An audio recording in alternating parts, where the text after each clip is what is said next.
Very good afternoon, ladies and gentlemen. It's my privilege to welcome each one of you for this important panel discussion on accelerating solar transitions, innovations, financing, and global partnerships for net zero. My name is Muthu. I'm part of the Confederation of Indian Industry, which is one of the largest industry associations in India. Apart from regular activities of any industry association, CII has been working on promoting sustainability through various centers of excellence. So I represent the Green Business Center. So we are helping Indian businesses to facilitate and then achieve net zero. So that's the overall objective of our activities. So it's my pleasure to moderate this session, and then we have eminent speakers to speak about the topic, which is on accelerating solar transition. I think we are here in Brazil. Brazil is known for its renewable energy sources. So I think this is the right platform for us to discuss on how to accelerate and transition more solar implementation. And the last 1 decade, I think we have seen huge change in terms of adoption of renewable energy. Renewable energy used to be an alternate source, but today that has become the main anchor source. Today we have got 1,500 gigawatt of renewable, especially the solar being installed throughout the world. I think that's the highest compared to any other fossil fuel-based power generation. But again, we have a long way to go to limit ourselves within 1.5 degrees centigrade. Obviously, we have to triple the renewable energy source by 2030. Okay, and I think solar is going to play a major role in that journey. The International Solar Alliance is again a unique initiative, the vision from India and France, and then today we have 125 countries who are part of the International Solar Alliance, and I think this is the right pavilion to discuss about the collaborations, the innovation, and partnerships. So definitely, I think we can have a very fruitful discussions from the panelists. I also just wanted to share a few of the achievements from India. India has achieved the highest rate of renewable or non-fossil fuel-based power generation very recently. We have overall 500 gigawatt of installed power generation, out of which more than 50% is from non-fossil fuel, and almost 127 gigawatt is from solar. I think that's really a great journey where we are looking.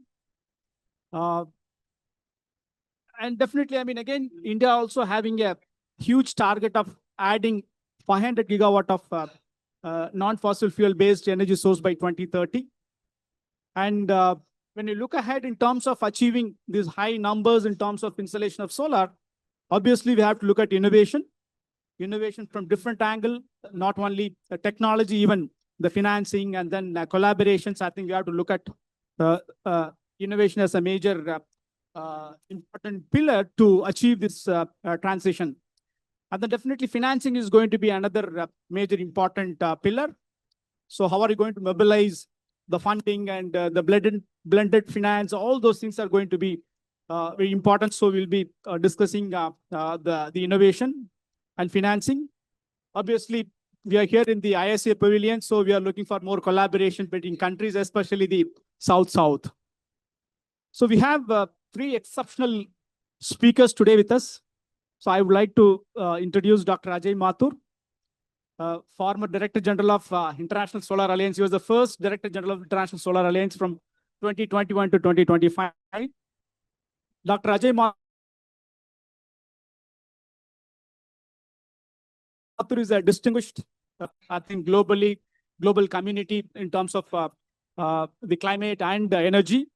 He was the Director General of Bureau of Energy Efficiency India, and under his leadership, there were a lot of innovations in terms of different schemes, right from the appliances labeling, the energy efficiency labeling scheme of appliances, then implementation of PAT, Perform, Achieve, Trade, which is the cap and trade mechanism for India.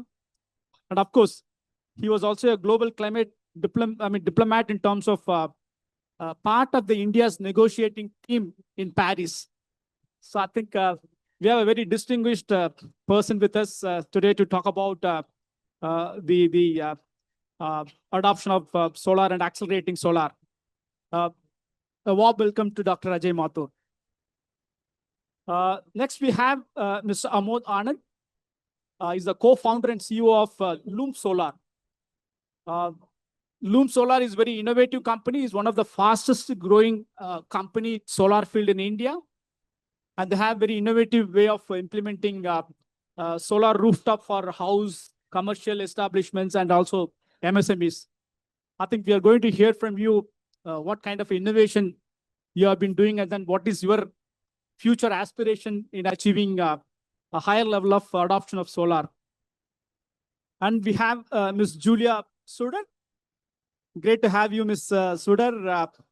She's the Chief Executive Officer of Long Duration Energy Storage Council. So it's called LDES. I think we'll be hearing from you what is the difference between short, medium, and long duration storage. I think LDS is doing wonderful work in terms of bringing different stakeholders in terms of implementing the storage systems. That's very critical to achieve net zero.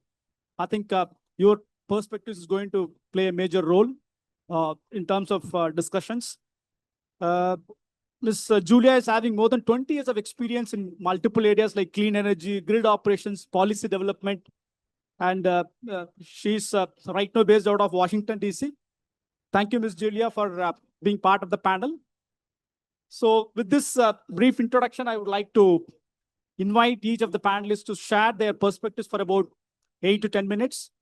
And then later we'll have discussions through question and answer. Of course, last 10, 15 minutes, we'll also open the floor for the question and answer from the participants also. So with this, I would request Dr. Mathur to share his perspective on this topic. Over to you, Mr. Mathur. Yes, sir.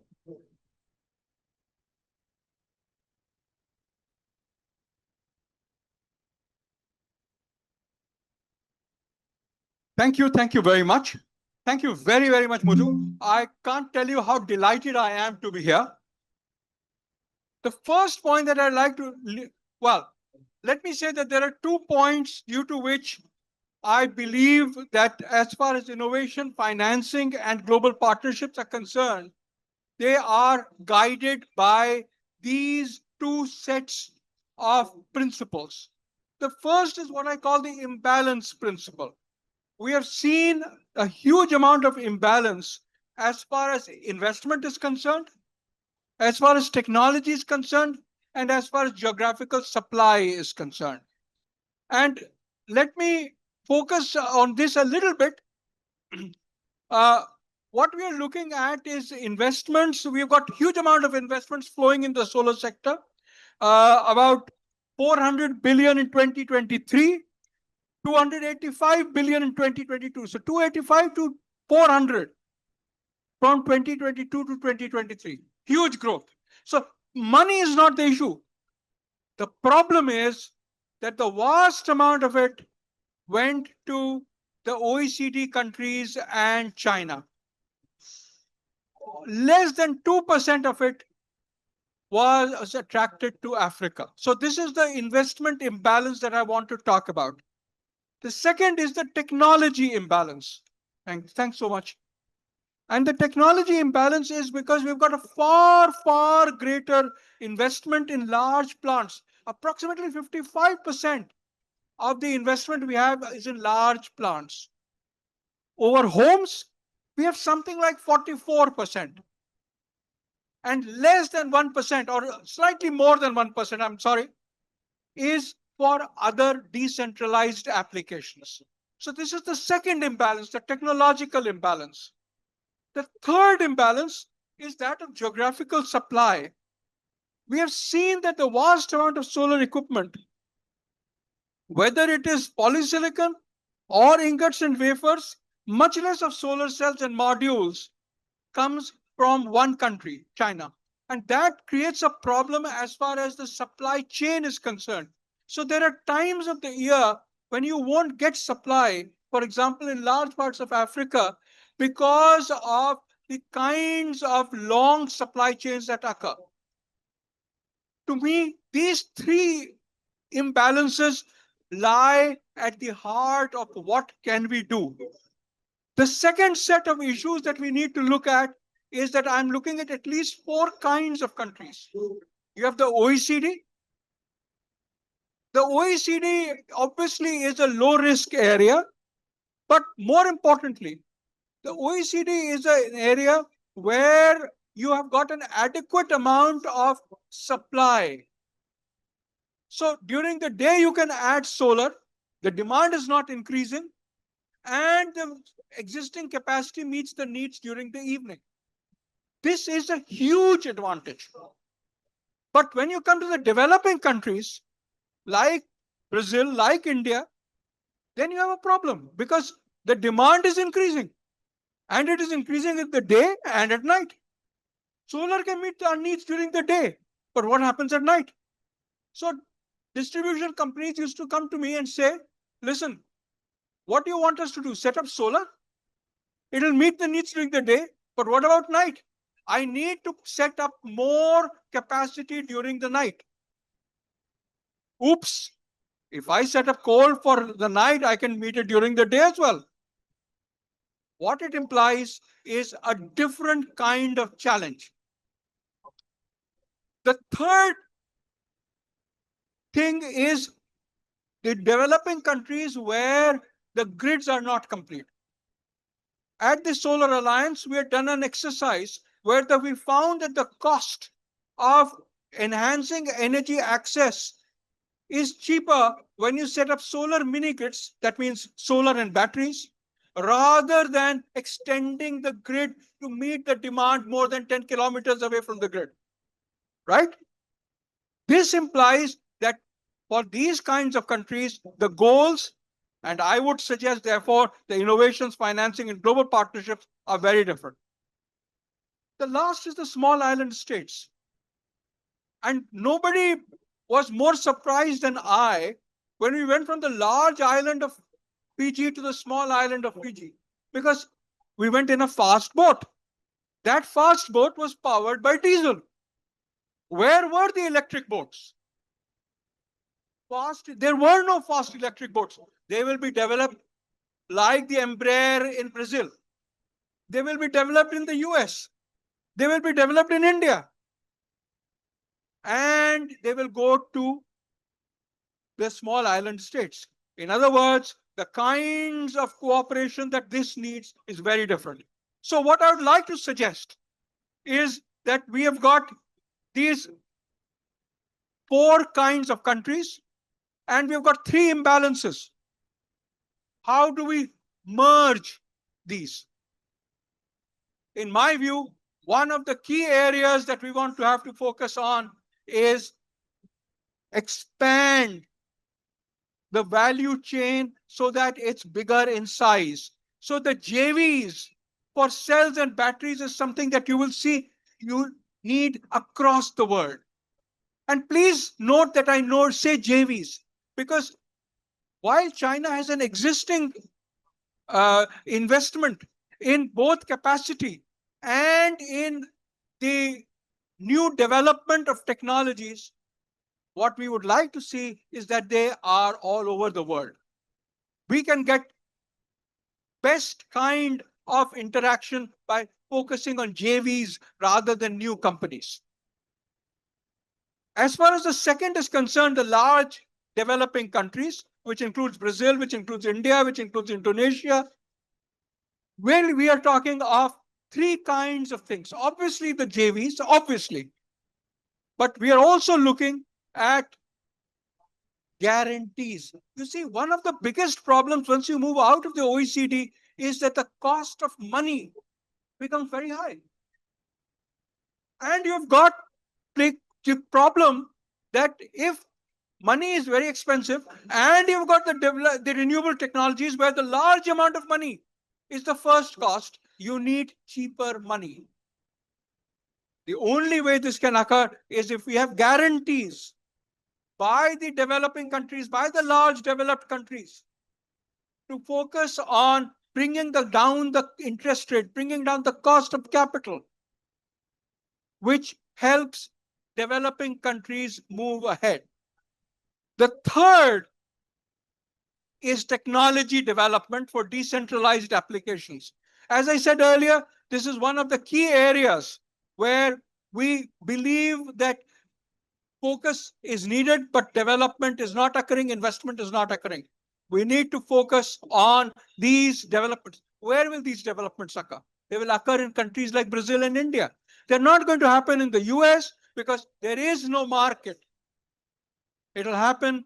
These kinds of innovations, technological innovations, are what we are looking at in countries like ours. Then you're looking at the other developing countries. In the other developing countries, believe you me, we are looking, see, right now the demand is not very large. Therefore, we are looking at possibly making cells, but largely importing cells and making modules. So we need module manufacturing capacity in possibly 1 in 10 developing countries. So possibly we'll have 4 in Africa. It'll make great sense to do JVs around that. Similarly, the issue of guarantees applies as much to the small developing countries as to the large developing countries. And the point about the decentralized applications continues to bother me as far as these countries are concerned. The last is the small island states. Now, obviously, we need module manufacturing because the cost of bringing these modules to the small island states is too high. Cells are small. You can bring them, between modules, you've got maybe a millimeter or two of scale. Between cells, you can pack them with 150 to 200 microns of space. Clearly, a lot more cells can move rather than modules. So modules need to be made on the small islands. We talked of the guarantees. They're as important for them as it is for the other developing countries. And finally, decentralized applications, the right applications are important.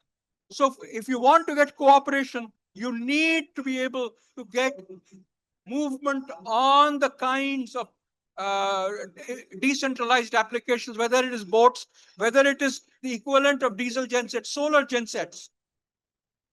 So to me, solar and batteries are at the heart of how we move ahead. But to make that happen, we need the kinds of innovations that we are talking about here. I thank you very much for this opportunity.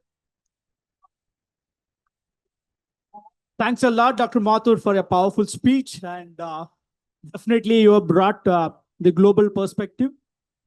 Being the Director General of International Solar Alliance, I think you have covered right from the large developing countries, the developing, and also the island nations, and especially your focus in terms of how to have more investment in Africa. I think that's really great. Thank you so much. We will have some more interactions during, moving forward. Thank you so much for the initial introduction. Thank you. Now let me invite Mr. Amod Anand.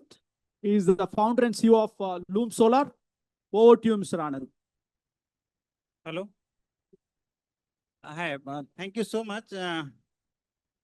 First of all, Mr. Muthu, thank you so much for giving the opportunity. This is my first time to be at this place in COP30, and I'm very much excited talking to you and being around. Being a first generation entrepreneur, I feel very privileged. And why I say so? Because whatever I heard a lot, that most of the thing has happened after the Paris Agreement. And my company started in 2018. And why it all started? Because lots of the challenges we can see around us, like sir talked about the finance, technology, global collaboration and all. And within that, we found the one of the opportunity. I come from the state called Bihar in India, and that is the very poor state among all the states in India. And being the idea was how to serve to my community. And from that thought gave me the thought.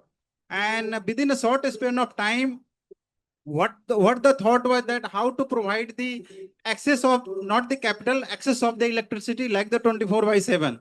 And therefore we started with our small village where the rooftop solar was one of the thought, and we started from there with a very small during that time.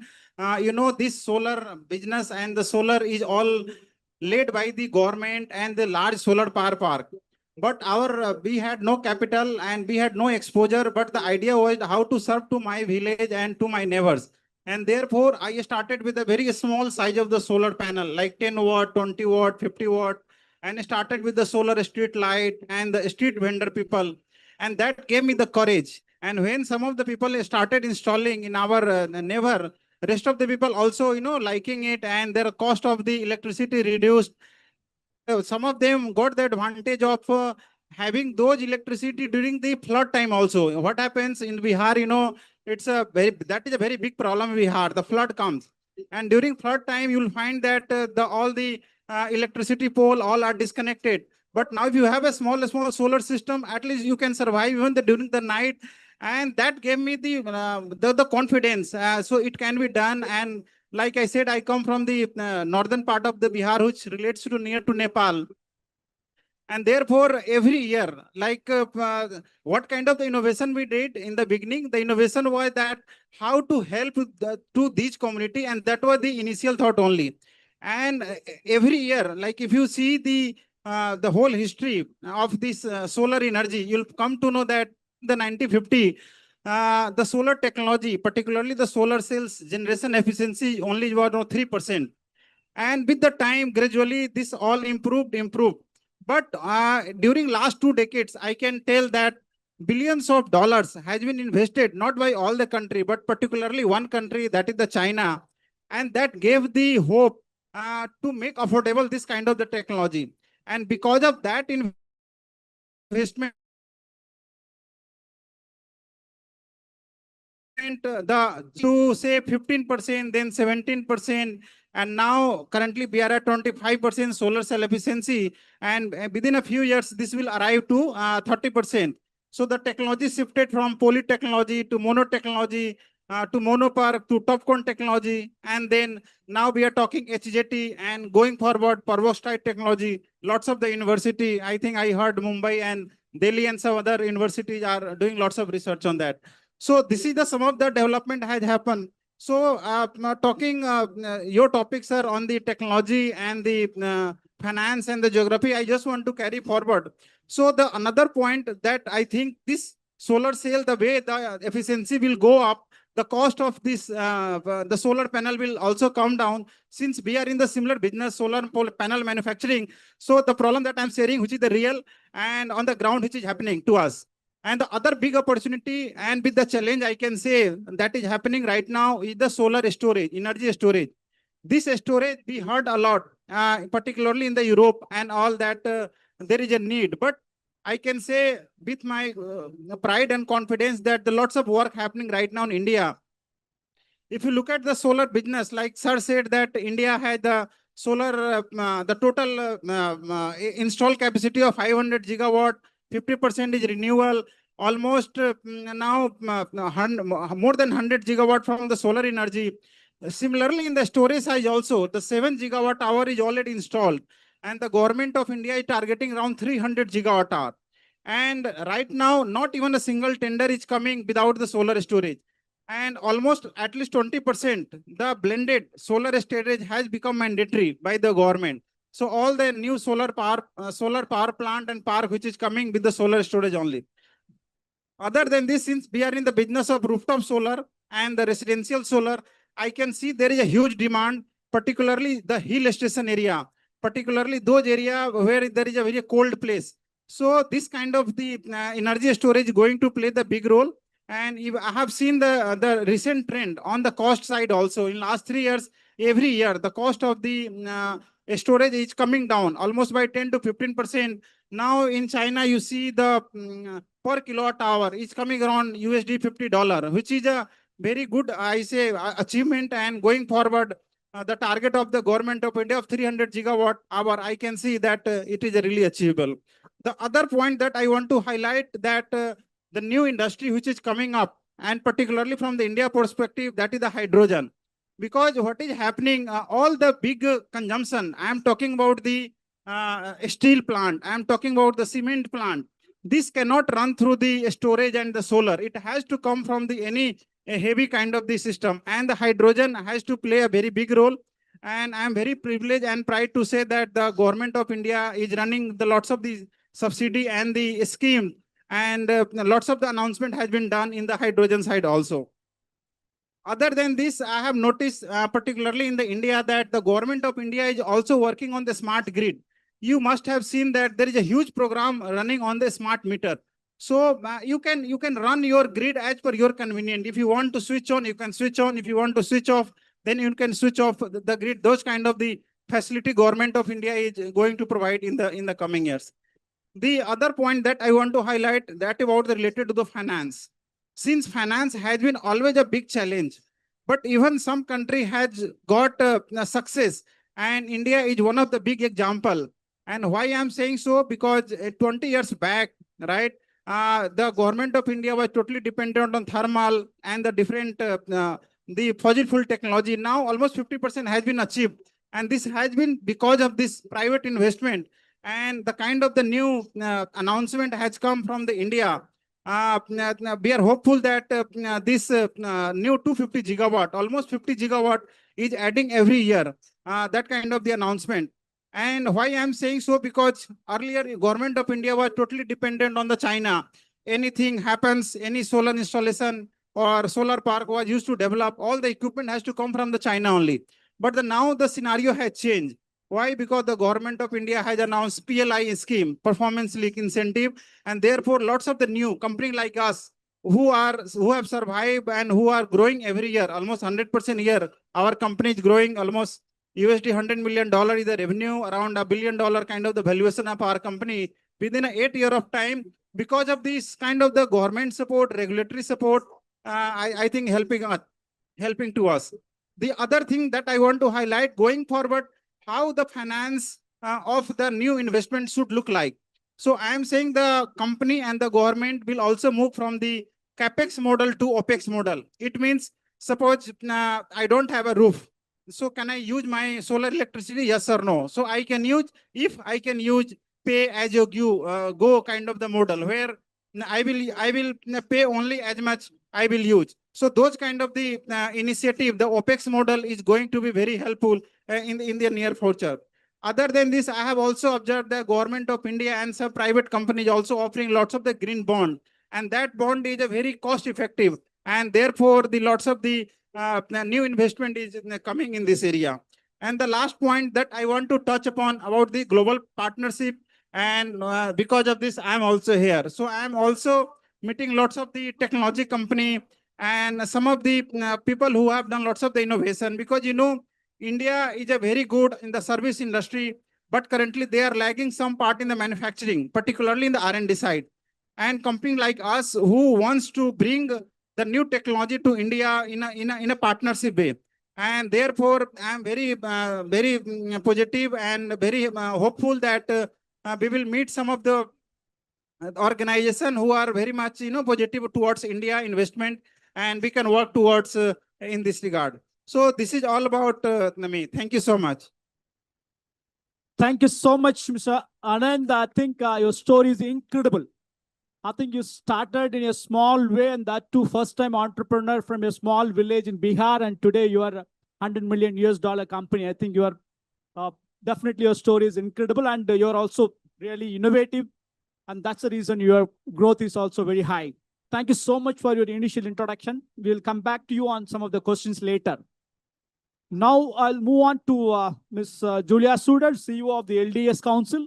I think we are all, Dr. Mathu talked about solar being around the clock, one including the night. Then only the adoption of solar is going to go up. For that, I think storage is going to be very important. So we are looking forward to hear from you on the storage side, Ms. Julia. Over to you. Thank you so much. And thank you so much for the opportunity to be here today. It's great to have these partnerships, and it's also really great to show how we're making impact together. I was on a panel earlier today with a colleague from Terry in India, and we're talking about how solar and storage are lower cost than a new coal plant. A game has already changed, and this is so impressive. And I love how AJ, you were talking about joint ventures. It should be joint ventures of policy partnerships to really show how the financing can impact the deliverables. And this is starting to happen around the world. In addition to the Long Duration Energy Storage Council, I'm also co-chair of the Global Renewables Alliance. And this is where you see solar, storage, wind, green hydrogen, pumped hydro, geothermal all come together. And what we're looking at is why this is so important. You heard earlier that we're trying to achieve 11 terawatts of renewable energy by 2030. It's 5 years from now. But the leadership in India, getting halfway to 500 gigawatts, is showing us how to get this done. And we're also seeing that if you want solar to work around the clock, you have to have storage. And why we focus on long duration storage is for the flexibility, the predictability, because we don't have solar in the evening. You want to have your lights on and your air conditioning on. You need to have long duration energy storage fill in those gaps. And what's great about long duration storage is that it can replace a gas plant because it can provide inertia, the black start, the frequency, all those ancillary services that get paid in a market that bring investors from different parts of the world to want to build more integrated systems. So it's really thrilling to see that the policies are starting to shift. And what's really also exciting is that we're going from pledge to action at this COP of implementation. In less than an hour from now, I will be running over to the ministerial where the COP29 pledge of 1.5 terawatts of storage with the grids will be taken into a vote for an action agenda. So targets matter, mandates matter because they give strong market signals. And we're really excited that 8 countries have already stepped up to show their commitment. And we hope to see throughout the next hour and next few days, we have more countries sign this commitment because that gives the market signals we need. Because we're also seeing here in Brazil, solar just skyrocket in development, like in Pakistan. I mean, it's amazing. Australia, you name countries around the world, and in 1 year, you see 70%, 20%, 40% growth, whether it's on your balcony, whether it's in your garden or on your roof, whether it's in a community center or a park. You need energy storage to make sure that your solar can work for you whenever you need it. And it's so great to see the deployment of solar, but we need the storage to go with it. And that's why I think carrying the policies and the advancements are so key on the partnership piece. One other aspect of combining COP to our real world implementation, out of the 195 NDCs that have been submitted, 99 mention storage. This is amazing because they see how critical it is for solar adaptation. And out of those 99, 20 have storage targets. And 10 of those are on long duration energy storage. Our organization's only been around since COP26, but because of partnerships with ISA and other industry associations, that we're able to elevate our message to policymakers to understand the value. We can bring 540 billion US dollars a year. It's not trillion, but it's billion, and that's still a lot to customers. And we got to talk more about savings. Solar brings you savings. Storage brings you savings. You also get the health benefits. I love how I heard someone say the other day, you can't turn off the sun and it's free. I mean, it's pretty amazing. It's 24/7 warmth if you need it. But it's just so great that we just need to look at this new perspective. It's also wonderful to see industry step to the table with government pledges. The World Bank, the AII Bank, Africa Bank, Asia Bank, they're all making real commitments to deploy solar and storage with different types in different parts of the world, whether you're in SIDS or other area. We saw 1 trillion US dollars announced by a group of utilities around the world saying they are committed to renewables and storage as well. So now we're finally seeing the policies have impact on financial change that will really bring to all of us something that we've been asking for, a better, it's not polluted, where we can actually breathe and our kids have a future where they feel safe and secure. We have this reliability that is now in our hands, and it's so important, whether it's from the protesters outside, whether it's inside these blue walls. We got to work together on making sure that solar and storage and other renewables are at the table. And once they're at the table, they're in our homes. And once they're in our homes, we're getting the benefits. So these partnerships are so key. And I'm so glad to hear that you are showing the economics behind 100 million in 1 year to constant growth. That is so important. We have to share the stories of why we need this why we want it, and why we care to make a difference. So we look forward to continue our work with ISA and our partners throughout the whole convention of how we take these pledges into action, into projects that make real change. Great, great, Ms. Julia. I think you brought out the importance of storage for achieving round-the-clock renewable. And Forgot to answer your one question. yeah, Long duration storage is 8 hours plus. So short duration, which is a lot of lithium ion, which is really important, covers your 2 to 4 hours, maybe 6. But there's all these other minerals around the world: vanadium, zinc, iron. There are different chemistries, pumped hydro. There's rocks, salts, all these materials that you can use to store heat, to store power, and to store electricity. So that's why this diversity is so important. So thanks. great, great. Thank you. I think, I mean, you talked about a lot of pledges and also converting pledges into action, and also the collaboration through, I mean, among countries through ISA. Thank you so much for giving the perspective. I think LDS is doing excellent work or great work in terms of bringing all the stakeholders together in achieving our vision. Thank you so much for your initial introduction. Now, I would like to start with few questions, and then we'll have the session open for the participants to ask.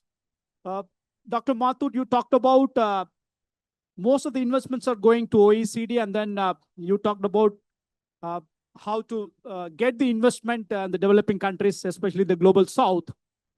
You also mentioned about the cost of the investment. So obviously in developing countries, the interest rate is very high. So from your perspective, I mean, what innovative or blended financing models can help in terms of bringing investments in solar, especially in developing countries? So maybe you can share your perspectives.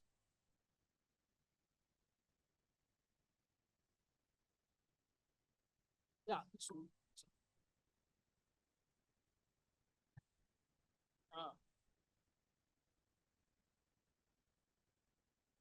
I'll use yours. Yes.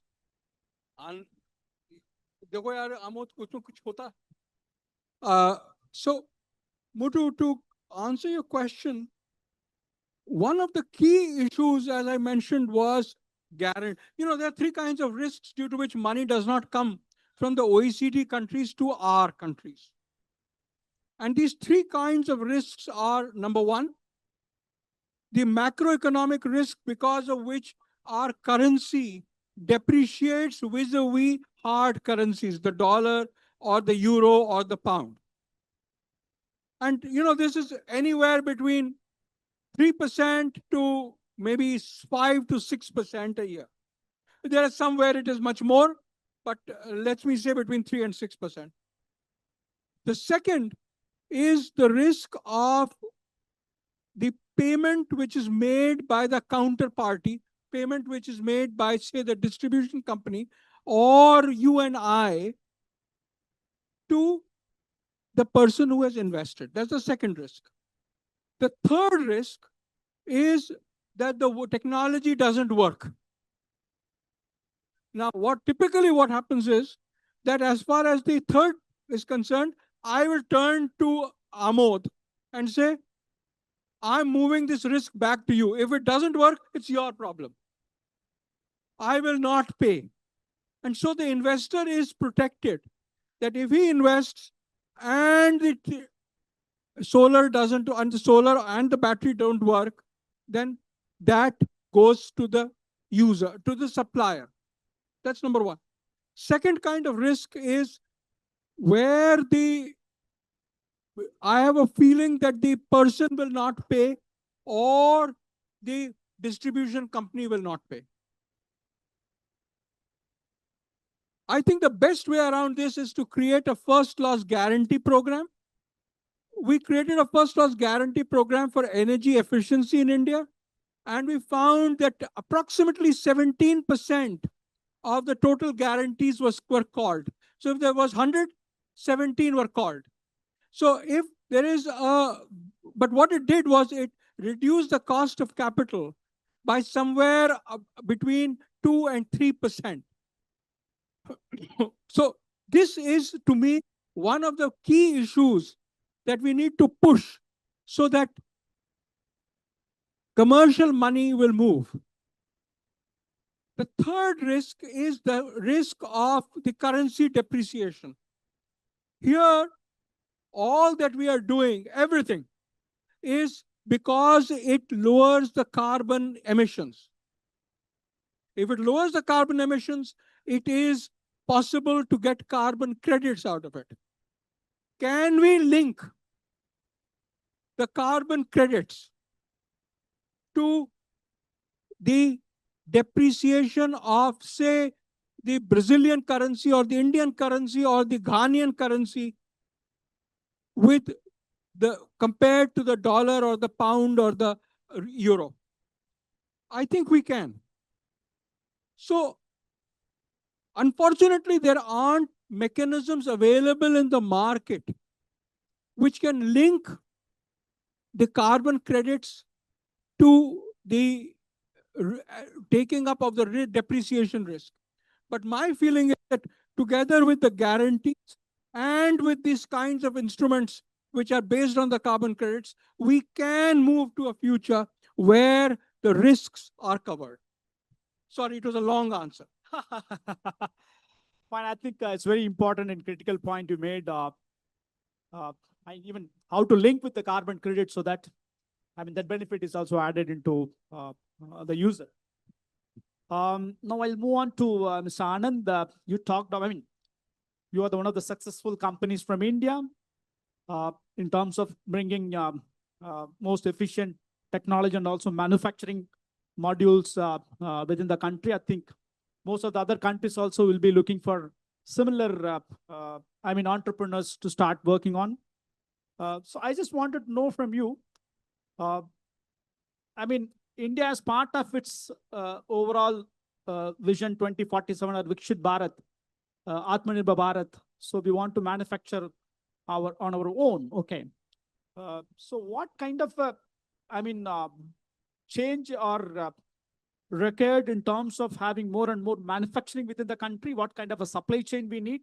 So maybe your perspectives on that will be very useful.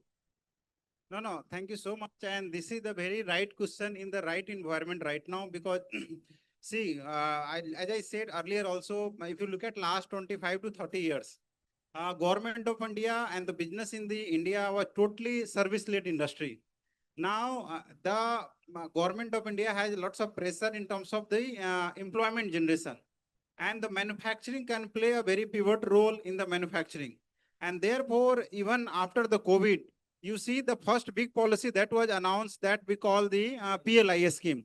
And not in one or two sector, they announced in 14 priority sector.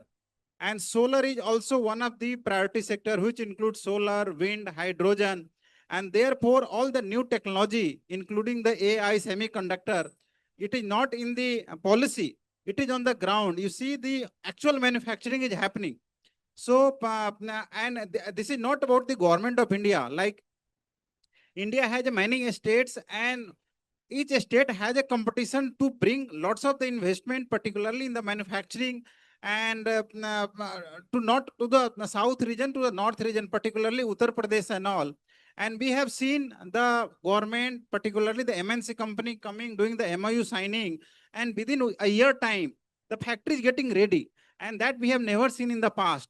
And that is giving the hope of the target that government is talking about. The manufacturing percentage in the total GDP has to go by 8 to 10%. And that is the government of India has taken a target. And you see the recent example of India, that is the electronic manufacturing. You see majority of the iPhone, which is earlier used to manufacture in China, now you must be hearing a news that it is coming from India. And why it is happening? Because of this kind of the policy and the change in the mindset, I would say, in the people like us and the ecosystem, which is getting developed. And similarly, recent development that you must have heard about, the many GCC has been announced in the South region. So all the major IT company, take example of Google, Meta, and different company, particularly the semiconductor company, they are setting up a very large factory now in India. And the similar other development that I can see from the AI perspective, like we know that AI needs lots of the electricity. All the new data center which is going to manufacture, it is all going to get set up in the India itself only. So now India is not going to be imported country of the equipment or any raw material. It has to be from the inside only, and therefore the target of the government is to have the R&D.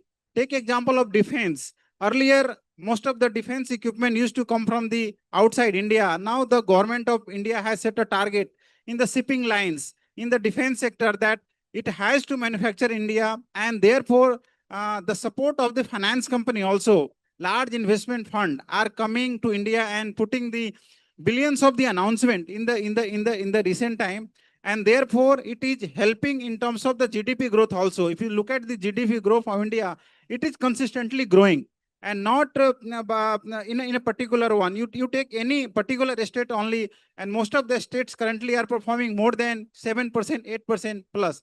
And this is all happening in this space.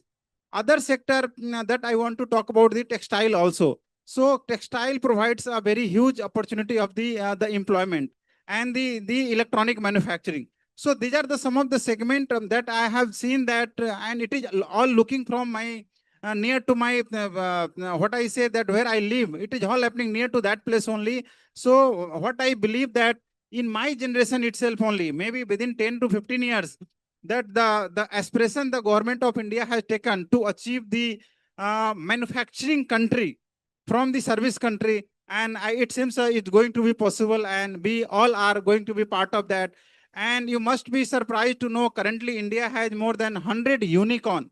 I think it is the almost third in the world, and going forward, lots of 100 unicorn is going to be established, and most of them will come from this segment. In last few years itself, you must have heard the lots of the billionaire in India has come from this segment, that from the renewal itself. You must have heard some of the name, and that I believe that this renewal category, the solar manufacturing, lots of the billionaire, lots of the unicorn has to come from this segment only.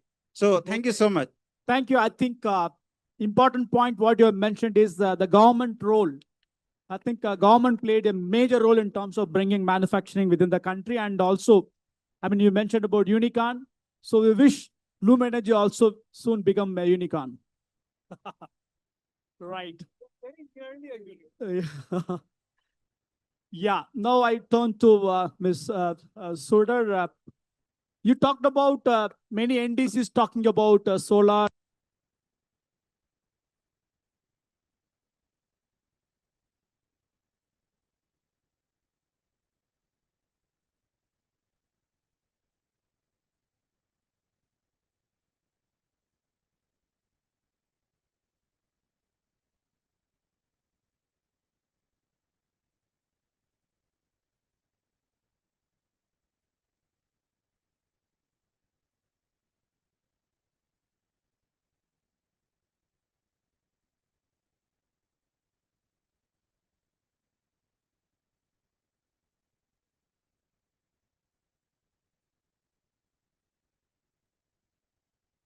Insane. It's working. This Thank one- you. So you talked about many NDCs having the solar and also the storage as a target. And also you mentioned about how to convert the pledge into action. Okay. Now I just wanted to know from you how the energy market reforms and regulations can recognize storage as essential grid infrastructure rather than add on. So, I mean, what kind of reform we need to look at so that more and more storage are part of the grid system? Great question. And I would highlight that long duration energy storage is bankable today. We need to scale it. And how we do that is actually creating market criteria that pays for the additional services that I mentioned earlier, like the and ancillary, black start, inertia, the same things that gas plants can do. We are also seeing a great partnership with utilities around the world. And in Gujarat, a state that has a lot of the most renewables right now in India, we've been working with the utility on specific request for proposal criteria so that they get what they need developed in their local communities.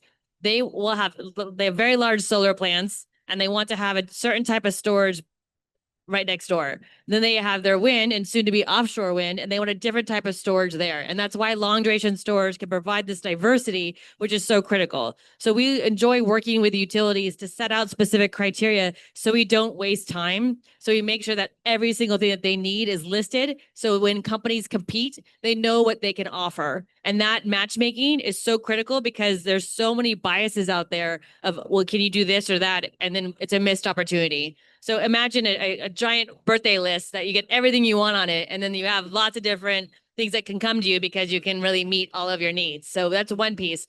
Another piece is that data centers that were brought up earlier. There are different types of data centers. There are hyperscalers, there are data centers that work on kind of backup, and then there's these new machine learning centers that are a whole nother level of artificial intelligence. They all depend on different criteria and different supply needs. And they want to have solar, but solar doesn't work around the clock. So they need to have storage. And so they're asking for this, which is making regulators now create the right policies. So you have customers asking for new types of policies to support a market. So this can come from different directions, which I think is also important. And then on the last piece, going back to financing, incentives do work. And incentives are different than subsidies because incentives can become partnerships from different players within a country or also bringing investment from out of a country. And that kind of a package deal, the value stack of bringing debt and equity together can be repurposed with local financiers as with development banks and private funders. And before there was a lot of bias about working together in these different sectors. And now because solar and storage pair so well together, there are new partners coming to the table to fund these projects. And I think that's really important because 5 years ago, they weren't at the table. And now today, they're coming to the table because the need is there, the money's there, the partners are there, the policies are there, and the people want it. Great. I think you talked about how most of the countries, the solar installation has gone up multiple times in the recent past. So hopefully we'll see storage also going to multiple in next 1 or 2 years. Maybe next COP itself, we should look at some different numbers. That's a great point because in Brazil, for example, last year, there was a huge surprise when 30% of the renewables, the majority of that was solar, was curtailed. That's like millions of dollars lost in 1 day, 2 days. I mean, over a month of time, you could see, I know Chile lost over 1 billion Chilean pesos in 1 year because they had to curtail so much solar. So the cost of losing solar is now changing policies. And today, there's now an auction out in Brazil for storage, and we hope it's both short and long duration storage, so that we can make sure we're capturing all the excess solar that can't be used at one time, and we hold on to it for days, weeks, and months, and then use it again when it's needed. And so there's a real world example in Brazil of making sure that we do not have this curtailment and lose all this precious, amazing solar. And we hope to change policies to make sure that the savings come to the customers. But this will happen April next year, where a decision will be made. So real time changes are happening because of the value of solar being lost and how we Great. can fix it with storage. Excellent. Thank you. Thank you. So now we are almost at the end of the session, but I would like to open the floor for any questions from the participants. Any of you have any question to the panelist?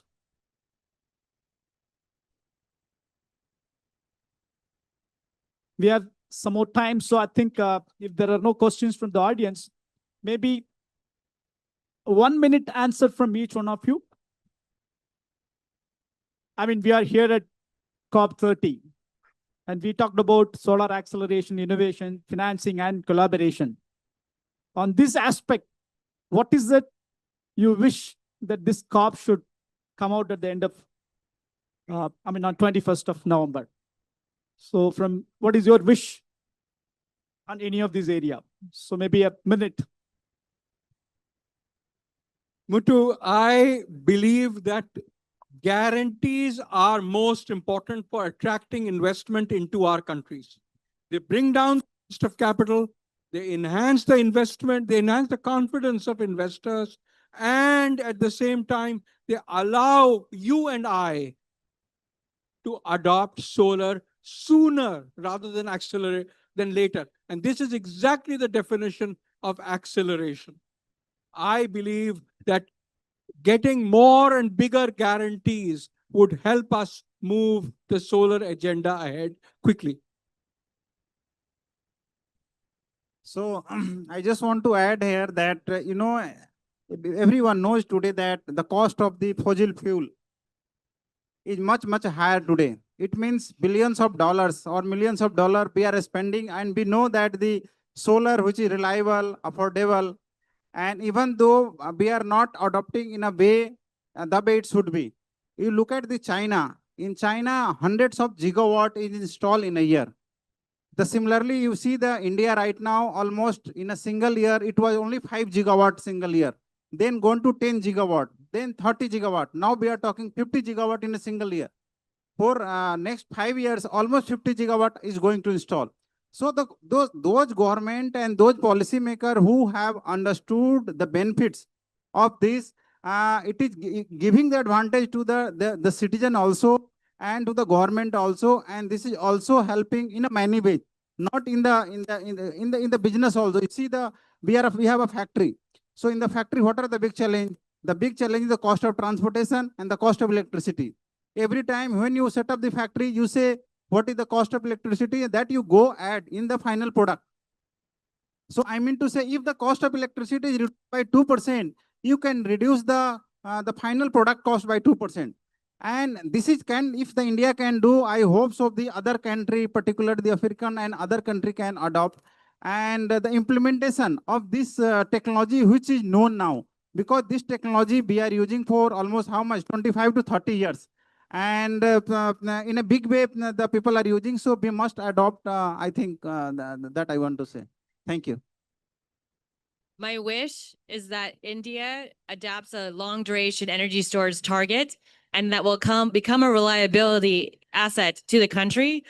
And that will come not to become it won't be just a dream, it will become a reality when today the storage pledge is announced and actually making part of the action agenda, because that's very clear steps to the pathway to how we're going to see benefits. So LDES target in India, getting the storage pledge into the action agenda so we can have the investment and lower capital to build LDES for solar. Thank you. Thank you. That's great. So we come to the end of the panel. So I would like to thank all the panelists for their powerful, suggestions, and also very, meaningful interactions in terms of innovation, finance, and collaboration in accelerating the solar. I hope the discussion was very useful to all of you. Obviously, I think Brazil is having huge potential. Already you are very high in terms of renewable, almost 80% of your power generation is renewable. You can easily achieve 100%.